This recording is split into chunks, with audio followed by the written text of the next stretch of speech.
Buenas, buenas. Bienvenidas y bienvenido a capítulo, la sección de pensamiento administrativo, donde vamos a leer cada libro que todo dueño de negocio debería haber leído y que en el caso de que no lo haya leído, obviamente, tiene la oportunidad ahora de escucharlo. Y no solamente de escuchar palabra a palabra, sino que también de poder reflexionar las ideas que el autor pretende plasmar. La idea es que las critiquemos, reflexionemos. Esta es mi primera experiencia respecto a este tipo de contenido. Y por otro lado, es mi primera vez leyendo un libro que si no te lo has leído, creo que has perdido el tiempo igual que yo. Porque, pucha, que me lo han recomendado y nunca lo he hecho. Nunca me he dado el tiempo para leerlo. Y se llama Piense y hágase rico de Napoleon Hill. El día de hoy vamos a leer este libro, vamos a avanzar en el primer capítulo y vamos a ver qué cosas tiene Napoleon Hill para, para nosotros. ¿Ya? Piense y hágase rico. O sea, pensar y hacernos ricos. Dice, el dinero, la fama y el reconocimiento y la felicidad pertenecen a todo aquel que está preparado y decidido a obtener esos beneficios. Es un libro muy vendido y es un libro que tiene pinta de ser poderoso. Así que vamos a partir con el primer capítulo. Capítulo 1. Los pensamientos son cosas. El hombre que pensó en la manera de asociarse con Thomas Edison. Desde luego, los pensamientos son cosas. Cosas muy poderosas, que se combinan con exactitud del propósito, la perseverancia y el deseo de convertirlas en riquezas o en otros objetos materiales. Hace algunos años, Edwin C. Barnes descubrió lo cierto que es que los hombres realmente piensan y se hacen ricos. Su descubrimiento no surgió de pronto, sino que fue apareciendo poco a poco, empezando por un ferviente deseo de llegar a ser el socio del gran Edison. Una de las características principales del deseo de Barnes es que era preciso. Quería trabajar con Edison y no para él. Observe con detenimiento la descripción de cómo fue convirtiendo su deseo en realidad y tendrá una mejor comprensión de los principios que conducen a la riqueza. Cuando apareció por primera vez en su mente, Barnes no estaba en posición de actuar según ese deseo o impulso del pensamiento. Dos obstáculos se interponían en su camino. Uno, no conocía a Edison. Y dos, no tenía bastante dinero para pagarse el viaje en tren hasta Orange, New Jersey. Estas dificultades hubieran bastado para desanimar a la mayoría de los hombres en el intento de llevar a cabo ese deseo. Pero el suyo no era un deseo ordinario. Barnes se presentó en el laboratorio de Edison y anunció que había ido a hacer negocios con el inventor. Hablando de su primer encuentro con Barnes, Edison comentaba años más tarde: estaba de pie ante mí, con la apariencia de un vagabundo, pero había algo en su expresión que transmitía el efecto de que estaba decidido a conseguir lo que se había propuesto. Yo había aprendido, tras años de experiencia, que cuando un hombre desea algo tan imperiosamente que está dispuesto a apostar todo su futuro en una sola carta para conseguirlo, tiene asegurado el triunfo. Le di la oportunidad que me pedía porque vi que él estaba decidido y decidido a no ceder hasta obtener el éxito. Los hechos posteriores demostraron que no hubo error. Palabras del mismo Edison, ¿no? No podía haber sido el aspecto del joven lo que proporcionara su comienzo en el despacho de Edison, ya que ello estaba definitivamente en su contra. Lo importante era lo que él pensaba. Barnes no consiguió su asociación con Edison en su primera entrevista. Obtuvo la oportunidad de trabajar en el despacho de Edison por un salario insignificante. Transcurrieron los meses. En apariencia, nada había sucedido en este tema del aproximarse al codiciado objeto de Barnes que tenía en mente, como su propósito inicial y preciso. Pero algo importante estaba sucediendo en los pensamientos de Barnes. Intensificaba constantemente su deseo de convertirse en el socio de Edison. Los psicólogos han afirmado que, con todo acierto, que cuando uno está realmente preparado para algo, aparece. Barnes se hallaba listo para asociarse con Edison. Además, estaba decidido a seguir así hasta conseguir lo que buscaba. No se decía a sí mismo, vaya, no hay manera, supongo que acabaré por cambiar de idea y probaré un trabajo de vendedor. En vez de eso, se decía, he venido aquí a asociarme con Edison, y eso es lo que haré, aunque me lleve el resto de la vida. Estaba convencido de ello. ¿Qué historia tan diferente contaría a los hombres si adoptaran un propósito definido y mantuvieran ese propósito hasta que el tiempo lo convirtiese en una obsesión obstinada? Quizás el joven Barnes no lo supiera en aquel entonces, pero su determinación inconmovible, su perseverancia a manifestarse firmemente en su único deseo, estaba destinada a acabar con todos los obstáculos y a darle la oportunidad que buscaba. Cuando la oportunidad surgió, apareció con una forma diferente y desde una dirección distinta de la que Barnes había esperado. Ese es uno de los caprichos de la oportunidad. Tiene el curioso hábito de aparecer por la puerta de atrás y a menudo viene disimulada con la forma de un infortunio o de la frustración temporal.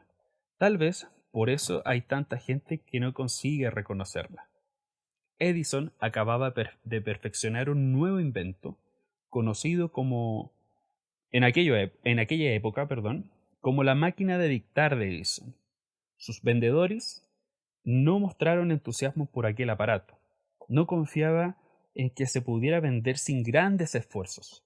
Barnes vio una oportunidad que había surgido directamente, oculta en una máquina estrambótica que no interesaba más que a Barnes y al inventor.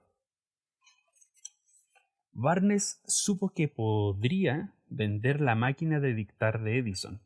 Se lo sugirió a este y, de inmediato, obtuvo su oportunidad. Vendió la máquina. En realidad, lo hizo con tanto éxito que Edison le dio un contrato para distribuirla y venderla por toda la nación. A partir de aquella asociación, Barnes se hizo rico, pero también consiguió algo mucho más importante. Demostró que uno realmente puede pensar y hacerse rico. No tengo forma de saber cuánto dinero en efectivo reportó Barnes su deseo.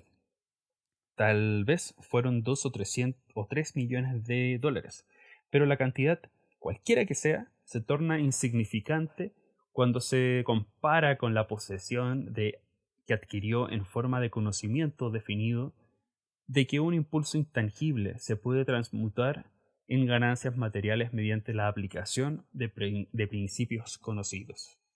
Barnes literalmente se pensó en asociación con el gran Edison. Se pensó dueño de una fortuna.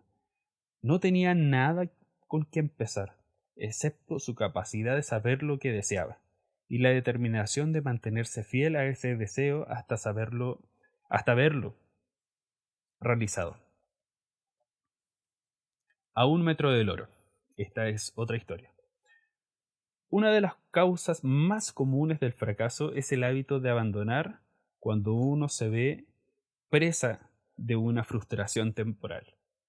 Todos son culpables de este error en un momento u otro. Un tío de R. U. Darby fue presa de la fiebre del oro en los días en el que era una fiebre endémica y se fue al oeste a cavar para hacerse rico. No sabía que no sabía que se ha sacado más oro de los pensamientos de los hombres que de la tierra. Obtuvo una licencia y se fue a trabajar con el pico y la pala. Después de varios meses de trabajo, obtuvo la recompensa de descubrir una veta de mineral brillante. Necesitaba maquinaria para extraer el mineral.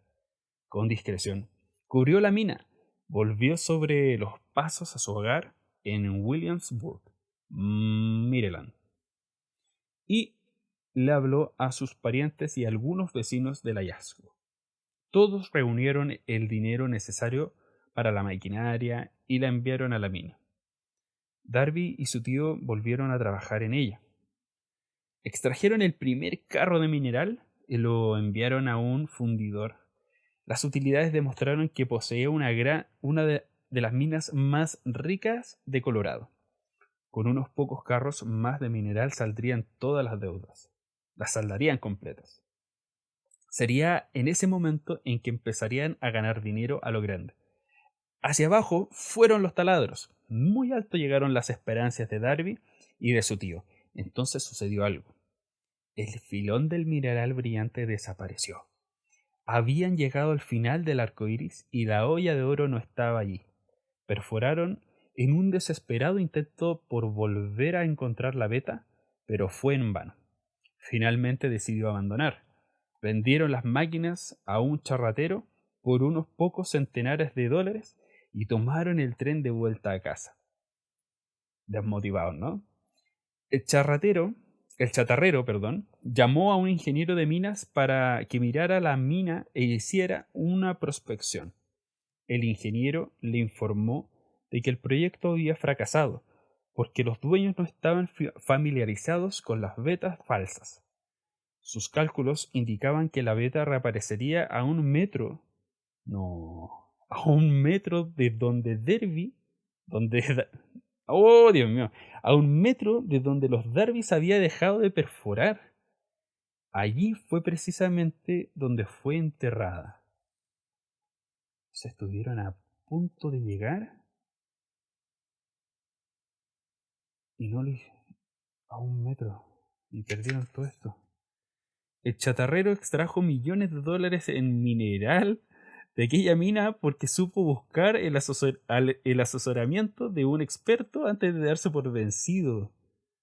Mucho tiempo después, Darby se resarció sobradamente de su pérdida cuando descubrió que el deseo se puede transmutar en oro. ¡Cho! Eso le ocurrió después de que ingresara en el negocio de la venta de seguros de vida. Recordando que había perdido una inmensa fortuna por haber dejado de perforar a un metro del oro, Darby aprovechó esa experiencia en el trabajo que había elegido, con el sencillo método de decirse a sí mismo: me detuve a un metro del oro, pero nunca me detendré porque me digan no, cuando yo trate de venderles un seguro. Darby se convirtió en uno de los pocos hombres que vende $1 millón anuales en seguros. Su tenacidad se debía a la lección que había aprendido al desertar el negocio de la mina de oro. Antes de que el éxito aparezca en la vida de cualquier hombre, es seguro que éste se encontrará con muchas frustraciones temporales y tal vez con algún fracaso. Cuando la frustración se adueña del hombre, lo más fácil y lo más lógico que puede hacer es abandonar. Eso es lo que la mayoría de los hombres hace. Más de 500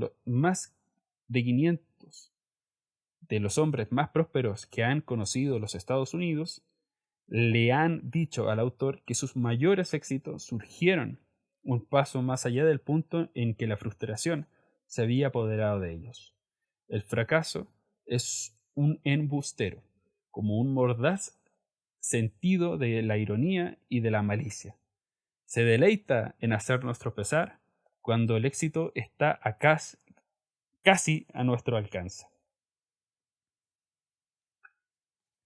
Voy a tomar agüita.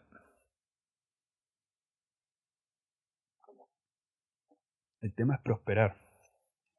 El tema es prosperar y decidirse, ¿no? El tema es avanzar con lo que uno tiene y también estar enfocado respecto a un objetivo. Ya con estas páginas hay cosas que resuenan dentro de mí. No sé si a ustedes les pasa lo mismo. Sigamos en la siguiente sección, que se llama Un caso práctico, los 50 centavos. Poco después de que Darby se doctorase en la Universidad de los Porrazos y decidiera aprovechar su experiencia en el asunto de la mina de oro, tuvo la buena fortuna de estar presente en una ocasión que le demostró que no, estaba muy lejos del no. Una tarde ayudaba a su tío a moler trigo en un viejo molino. Este dirigía una granja grande, donde vivían cierto número de granjeros arrendatarios de color. No entendí eso. Donde vivían cierto número de granjeros arrendatarios de color. La puerta se abrió silenciosamente y una niña, hija de uno de los arrendatarios, entró y se situó junto a la puerta. El tío levantó la vista, miró a la niña y gritó con esperanzas. ¿Qué quieres? Mi mamá dice que le mande 50 centavos, respondió humildemente la niña. Ni hablar, replicó el tío. Y ahora vete a tu casa, por favor. Sí, señor, dijo la niña. Pero no se movió. ¿Ya? El tío surgió con su trabajo. El tío siguió con su trabajo, tan ocupado que no prestó atención a la niña y no se dio cuenta de que no se había marchado. Cuando volvió a levantar la mirada y la vio allí parada, gritó: He dicho que te vayas a tu casa. Ahora márchate o te daré una paliza. Chuta, eso hoy en día estaría penado por la ley. Sí, señor, dijo la niña, pero siguió inmóvil.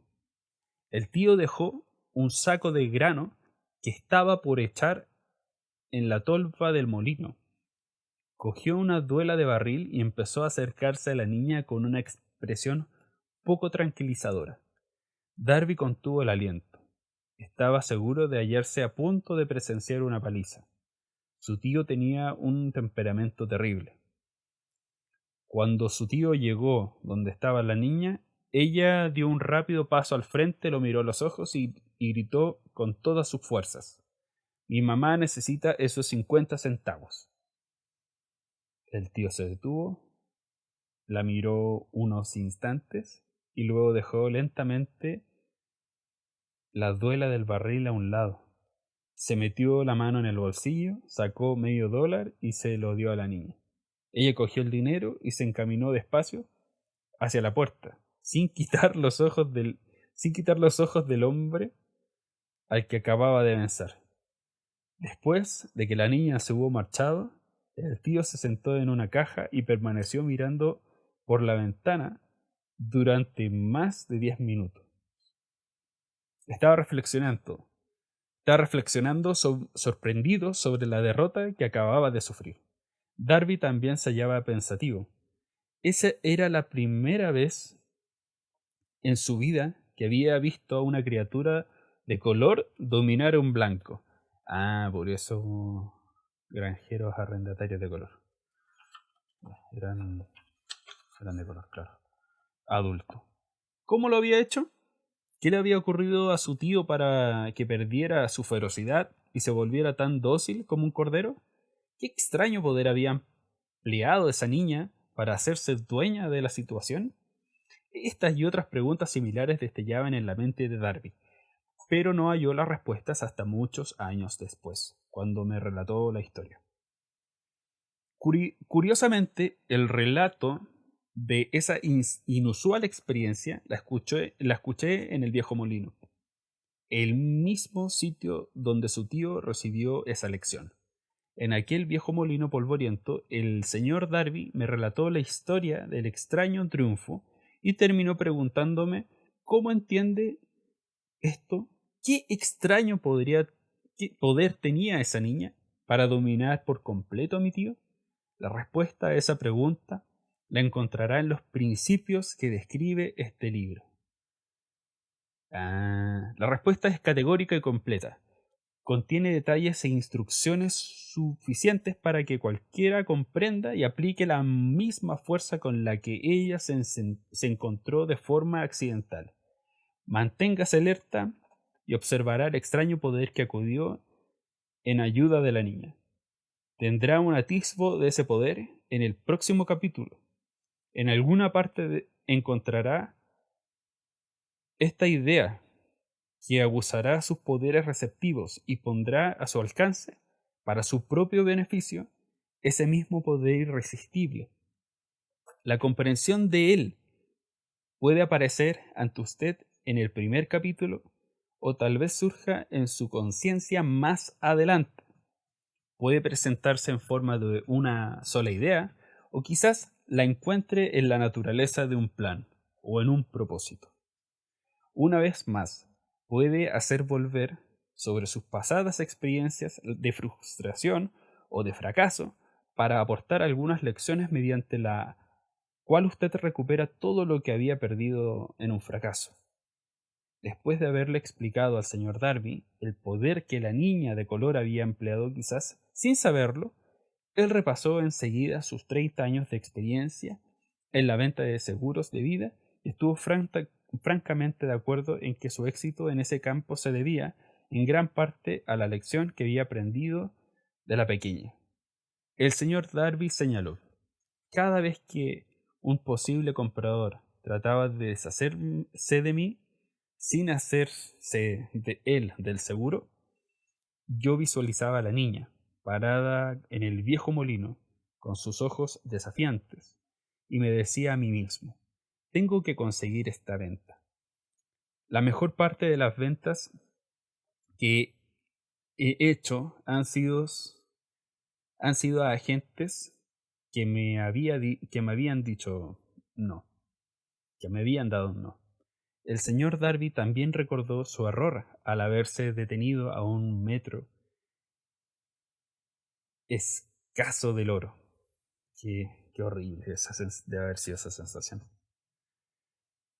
Pero esa es la experiencia. Pero esa experiencia fue una bendición encubierta. Me enseñó a seguir insistiendo sin que importase las dificultades. Y fue una lección que necesité aprender antes de poder tener éxito en cualquier campo. Esta historia del señor Darby y de su tío, de la niña y de la mina de oro, sin duda la leerán centenares de hombres que se ganan la vida vendiendo seguros de vida, y el autor desea ofrecer a todos ellos la sugerencia de que Darby le debe a esas dos experiencias su capacidad para vender más de $1.000.000 anuales en seguros de vida. La experiencia del señor Darby fueron bastante comunes y triviales, y, sin embargo, contienen la respuesta de su destino en la vida. Por lo tanto, fueron tan importantes, para él obviamente, como su propia vida. Sacó provecho de ellas porque las analizó y supo ver lo que enseñaba. Pero ¿qué hay del hombre que no tiene el tiempo ni la inclinación para estudiar el fracaso en busca del conocimiento que puede conducirlo al éxito? ¿Dónde y cómo aprender el arte de convertir los fallos en escalones hacia oportunidad? Para responder estas preguntas he escrito este libro. La única cosa que necesita para alcanzar el éxito es una buena idea. La respuesta se expone en una descripción de 13 principios, pero recuerde, a medida que vaya leyendo que la respuesta quizás que usted está buscando en las preguntas que le han hecho reflexionar en los misterios de la vida, puede encontrarla en usted mismo, a través de alguna idea, plan o propósito que tal vez surja en su cerebro durante la lectura. Qué interesante, ¿eh? No sé si a usted les parece interesante el tema de la idea, el tema de que nuestras ideas igual, al formar parte de nosotros, sirven como impulsores y como guías. Los pensamientos, cuidar el pensamiento, por eso se llama piense y hágase rico. Una buena idea es todo lo que se necesita para alcanzar el éxito. Los principios descritos en este libro contienen medios y maneras de crear ideas útiles. Antes de seguir adelante con nuestro enfoque para describir esos principios, creemos que merece la pena recibir estas importantes sugerencias. Cuando las riquezas empiezan a aparecer, lo hace con tanta rapidez y en tanta abundancia que uno se pregunta dónde se escondían todos estos años. Esta es una afirmación sorprendente Y tanto más si tenemos en cuenta la creencia popular de que la riqueza premia solo a quienes trabajan mucho durante mucho tiempo. Mm. Cuando usted comience a pensar y a hacerse rico, observará que la riqueza empieza a partir de un estado mental, con un propósito definido, con poco trabajo duro o sin ninguno. Usted o cualquier otra persona puede estar interesado en saber cómo adquirir ese estado mental que atraerá la riqueza. He pasado 25 años investigando porque también yo quería saber cómo los ricos llegaban a ser ricos. Observe con mucha atención.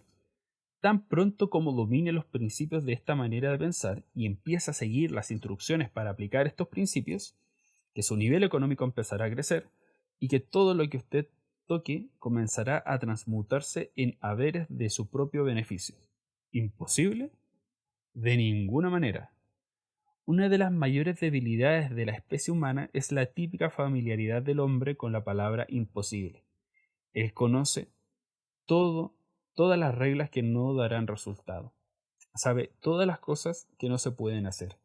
Este libro se escribió para quienes buscan las reglas que han hecho de otras personas de provecho y están dispuestos a jugársela todo con esas reglas. El fracaso asola a aquellos que se resignan a él con indiferencia. Wow. El objeto de este libro es ayudar a todo el que quiera aprender el arte de cambiar de enfoque, del fracaso al éxito. Otra debilidad que se encuentra en conjunto en demasiadas personas es el hábito de medirlo todo, y a todos, por sus propias impresiones y creencias. Quienes lean esto seguramente creerán que jamás podrán pensar y hacerse ricos, porque los hábitos de pensamiento que han llevado hasta ahora se han empatado en la pobreza, el deseo, la miseria, los errores y el fracaso.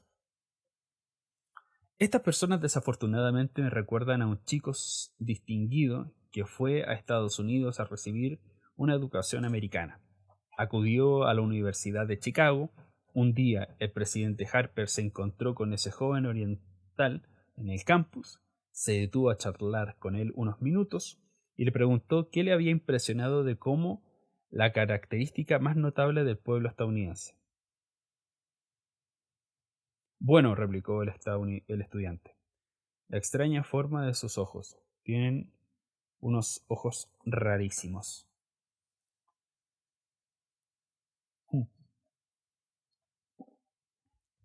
¿Qué decimos nosotros de los chinos?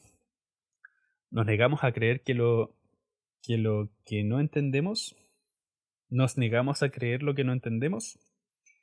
Pensamos tontamente que nuestras propias limitaciones son el patrón adecuado de las limitaciones. Por supuesto, los ojos de los demás son rarísimos, porque no son iguales a los nuestros.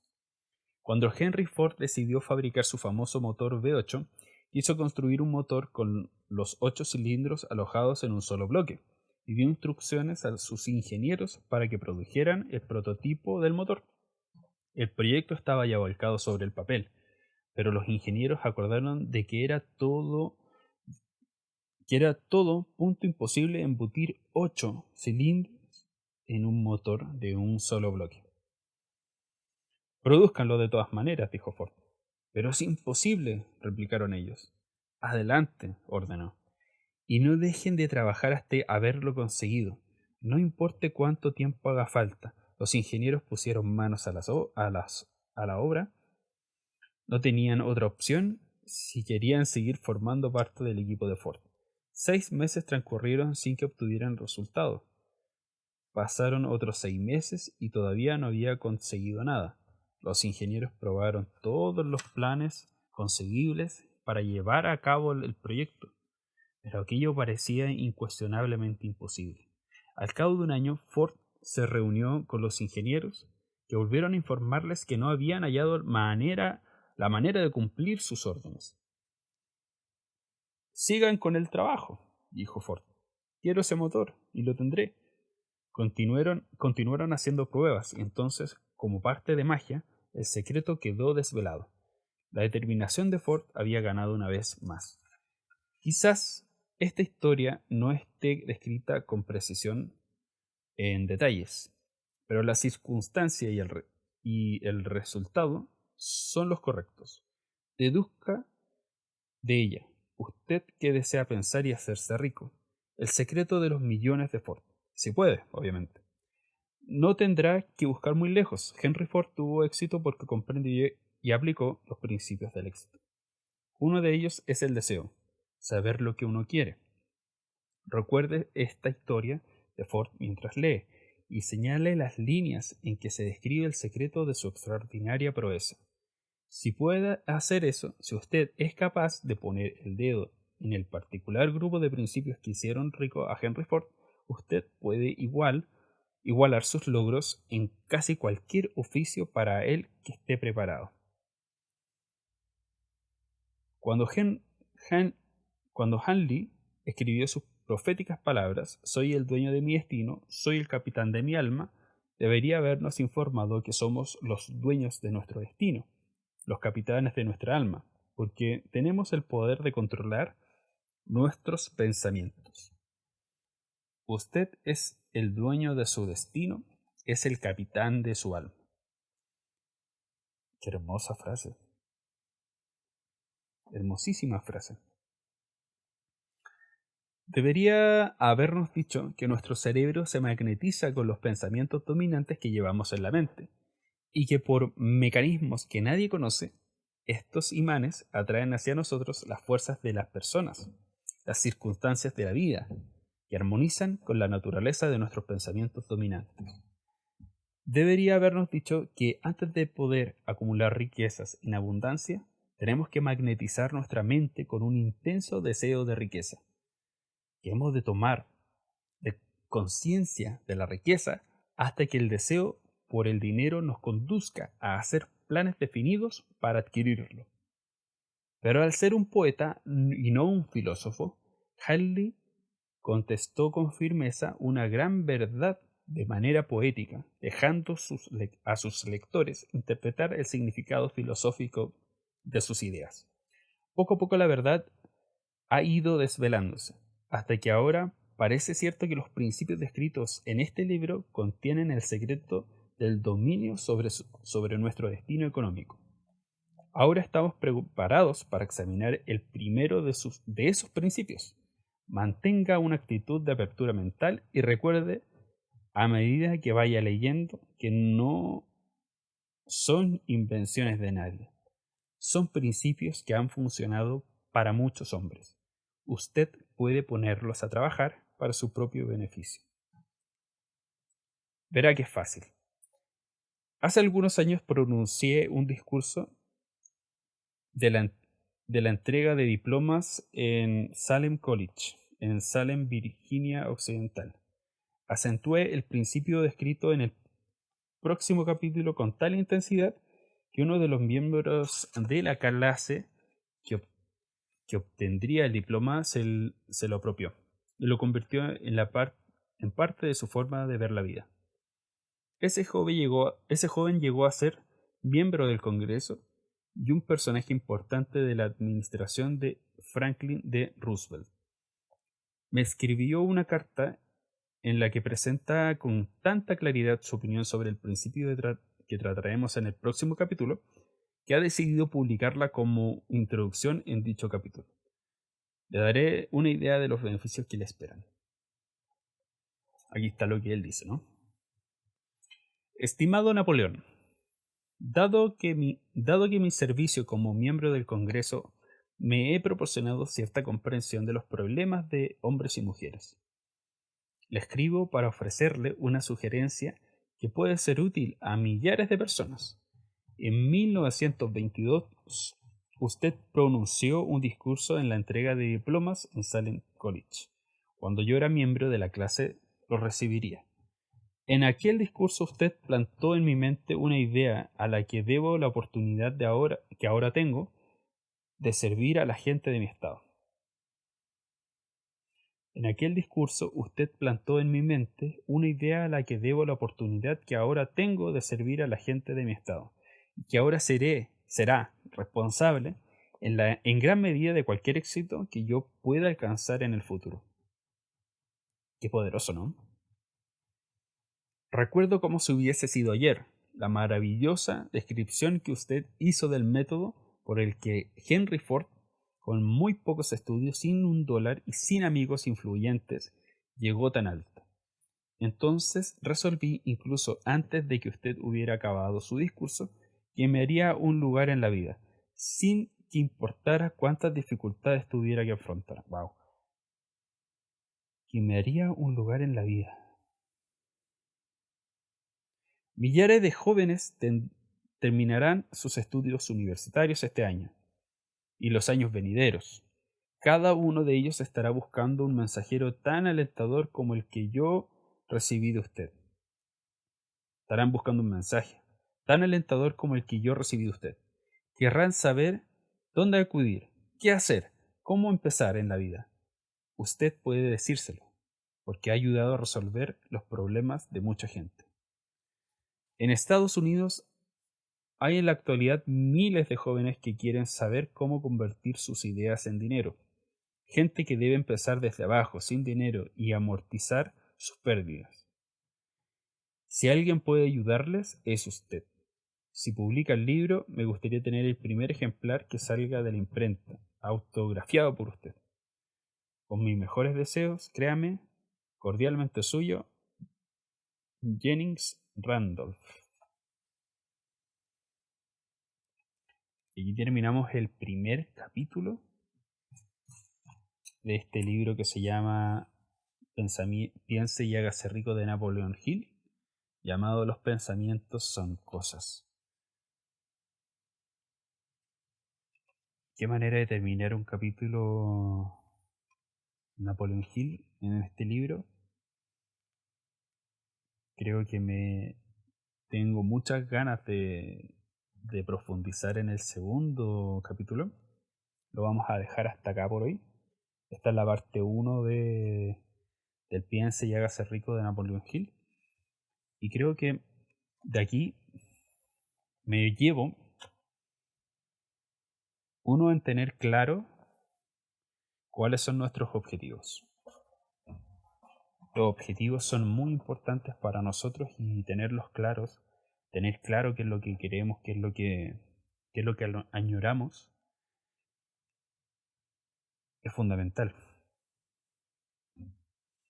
Me pasa que al reflexionar, quizá a ti también te pasa, de repente tenemos ideas que son muchas o son muy volátiles y no nos centramos en eso que nos hace feliz o en eso que realmente puede ser una palanca para ir a conquistar nuestros sueños.